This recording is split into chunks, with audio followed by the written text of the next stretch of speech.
Urea. पिछली class में आपने देखा था एस्टिमेशन ऑफ ब्लड शुगर, ठीक है। तो सबसे पहले आपको यूरिया के बारे में पता होना चाहिए, यूरिया होता क्या है, यूरिया का फॉर्मेशन कैसे होगा, यूरिया का फॉर्मेशन कैसे होता है,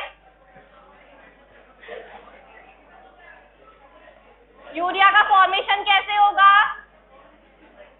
ऑर्निथिन साइकिल या यूरिया साइकिल से कैसे होगा, किससे होता है, अमोनिया से। किससे होगा फॉर्मेशन इसका, अमोनिया से। यूरिया साइकिल के थ्रू यूरिया रिमूव होती है, ठीक है। तो एस्टिमेशन ऑफ ब्लड यूरिया कौन से मेथड से करते हैं हम, एस्टिमेशन ऑफ ब्लड यूरिया कौन से मेथड से करते हैं, डैम, जिसको अपन डाई एसिटाइल मोनोक्साइम बोलते हैं। एस्टिमेशन ऑफ ब्लड ग्लूकोज कौन से मेथड से करते हैं, अभी परफॉर्म भी किया है आपने शायद। एस्टिमेशन ऑफ ब्लड ग्लूकोज कौन से मेथड से किया था, ऑर्थो टोलुइन मेथड से। क्या प्रिंसिपल है इस टेस्ट का, थायोफेमिक कार्बासाइड एंड कैडमियम आयन की प्रेजेंस में यूरिया डाइएसिटाइल मोनोक्साइम के साथ रिएक्ट करके पर्पलिश कलर शो करता है, जिसको कि अपन कलरीमेट्रिकली रीड करते हैं। अगर कलर की इंटेंसिटी ज्यादा है तो मतलब उस सॉल्यूशन में यूरिया की कंसंट्रेशन ज्यादा है, अगर कलर की इंटेंसिटी कम है इसका मतलब उस सॉल्यूशन में यूरिया की कंसंट्रेशन कम है। आपने परफॉर्म किया था, आपको दिखा होगा एक परफॉर्मा रखा रहता है वहां पर, एग्जाम में भी सेम आपको परफॉर्मा मिलेगा। आपको जाकर रीड करना है कि आपको कितना सॉल्यूशन कितने ml लेना है, ये आपको याद नहीं करना कि हमें इतना ml सॉल्यूशन लेना है, फिर इतना ml सॉल्यूशन लेना है या इतना रिएजेंट लेना है। उस परफॉर्मा में आपका सब कुछ लिखा हुआ होता है, जाके सबसे पहले आपको वो रीड करना है, उसमें देखना है कि आपको बॉइलिंग वाटर में रखना है या रूम टेम्परेचर पर रखना है, कितने मिनट के लिए रखना है, ठीक है, और कौन से नैनोमीटर पर आपको उसकी रीडिंग लेनी है। तो वो सब कुछ उस परफॉर्मा में लिखा हुआ होता है। तो इसके लिए भी same blank standard and test. तो ब्लैंक एंड स्टैंडर्ड आपको लगाना नहीं है, क्या लगाना है आपको, टेस्ट।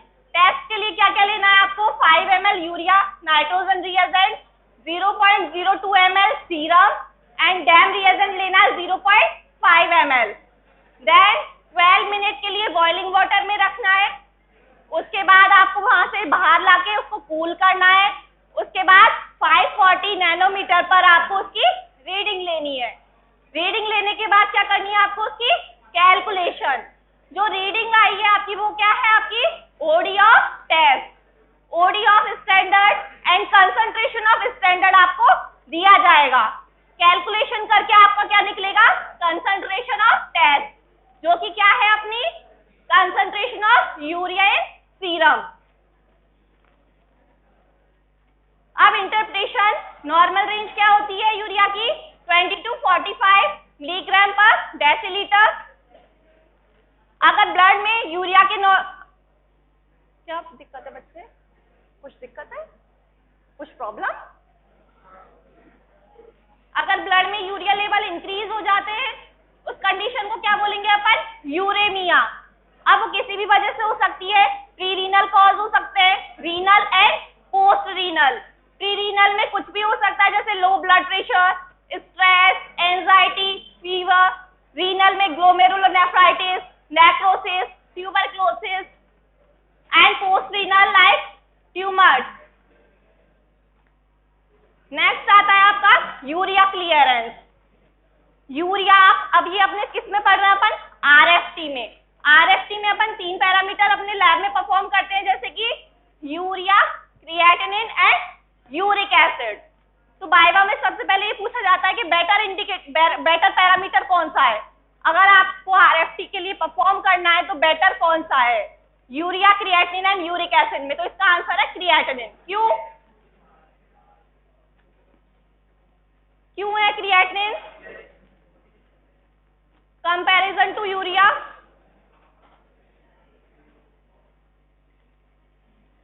सबसे पहले चलो इसकी बात करते हैं क्लियरेंस। क्लियरेंस क्या होती है,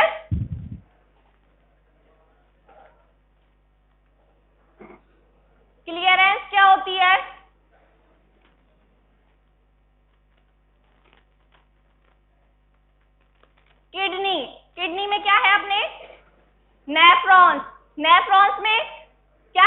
Bowman capsule, PCT, DCT, Henle loop.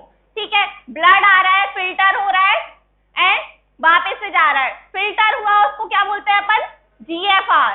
क्या है, ग्लोमेरुलर फिल्ट्रेशन रेट।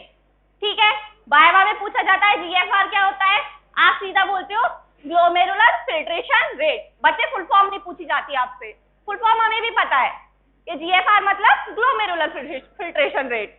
जीएफआर का मतलब पूछा जाता है, उसकी डेफिनेशन पूछी जाती है। ठीक है, तो क्या है जीएफआर कि कितना ब्लड अपना फिल्टर हुआ पर यूनिट टाइम, वो क्या है अपनी जीएफआर।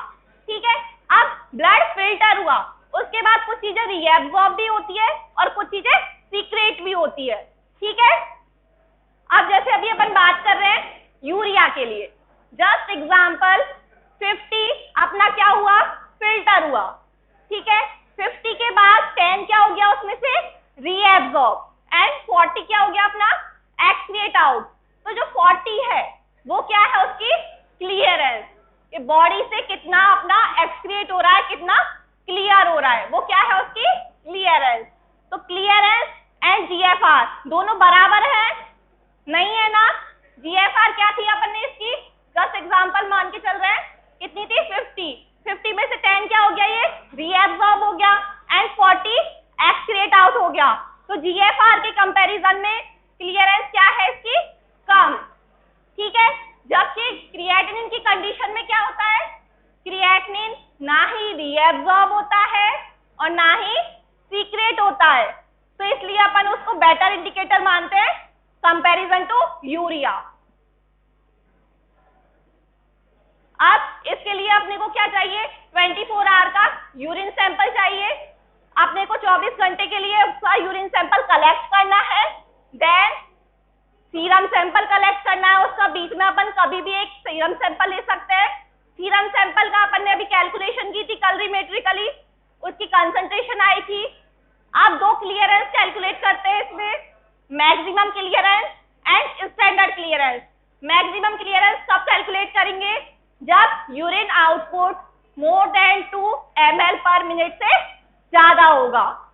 ठीक है, तो क्या फॉर्मूला होगा मैक्सिमम क्लियरेंस का, UV अपॉन V। U क्या है, U मीन्स यूरिन में यूरिया की कंसंट्रेशन, V मतलब वॉल्यूम एंड अपॉन B मतलब ब्लड में यूरिया की कंसंट्रेशन। तो U आपको यूरिन में यूरिया की कंसंट्रेशन दी जाएगी, वॉल्यूम आपको दिया जाएगा, V आपने अभी कैलकुलेट किया था कैलोरीमेट्री में, वो आपको यहाँ पे वैल्यू डालनी है जो आपकी आएगी, तो आपकी मैक्सिमम क्लियरेंस आएगी। अगर आपको वॉल्यूम लेस देन 2 दिया जाएगा तो आपको क्या कैलकुलेट करना है, स्टैंडर्ड क्लियरेंस। स्टैंडर्ड क्लियरेंस कैसे कैलकुलेट करेंगे, U under root B upon B। U क्या है, वही सेम यूरिन में यूरिया की कंसंट्रेशन, V मतलब वॉल्यूम एंड V मतलब ब्लड में यूरिया की कंसंट्रेशन। नेक्स्ट आता है बन, ये भी पूछा जाता है, डायरेक्ट फुल फॉर्म बोलते हैं, क्या है, ब्लड यूरिया नाइट्रोजन। ठीक है, बन क्या बताता है, बन बताता है, अच्छा यूरिया क्या है, यूरिया की फॉर्म में अपना जो अमोनिया है उसमें क्या है, नाइट्रोजन, जो अपनी बॉडी के लिए टॉक्सिक है। ठीक है, तो नाइट्रोजन यूरिया की फॉर्म में अपनी बॉडी से रिमूव होता है। तो बन बताता है कितना नाइट्रोजन कंटेंट अपनी बॉडी में है यूरिया की फॉर्म में। ठीक है, तो बन कैसे कैलकुलेट करते हैं, बन होता है यूरिया अपॉन 2.14। ठीक है, बन क्या होता है, बन होता है यूरिया अपॉन 2.14। अब ये 2.14 आया कहां से, 2.14 आया अपना यूरिया का फॉर्मूला देखोगे आप, क्या होता है, NH2CO मॉलिक्यूलर वेट कितना है इसका, 60। कैलकुलेट करोगे तब आएगा मॉलिक्यूलर वेट 60। नाइट्रोजन कंटेंट कितने हैं इसमें, 2। कितने मॉलिक्यूल है नाइट्रोजन के, 2। इसका मॉलिक्यूलर वेट कितना है, 28। नाइट्रोजन का मॉलिक्यूलर वेट दोनों का कितना है, 28। जब आप 60 डिवाइड बाय 28 करोगे तो क्या आता है, 2.14। तो ये 2.14 यहां से आया। यूरिया में 2 नाइट्रोजन मॉलिक्यूल है। ये नाइट्रोजन मॉलिक्यूल आते कहाँ से है? तो एक नाइट्रोजन मॉलिक्यूल आता है अपना अमोनिया से और दूसरा कहाँ से आता है? अमाइनो एसिड से। कौन से अमाइनो एसिड से? एस्पार्टिक।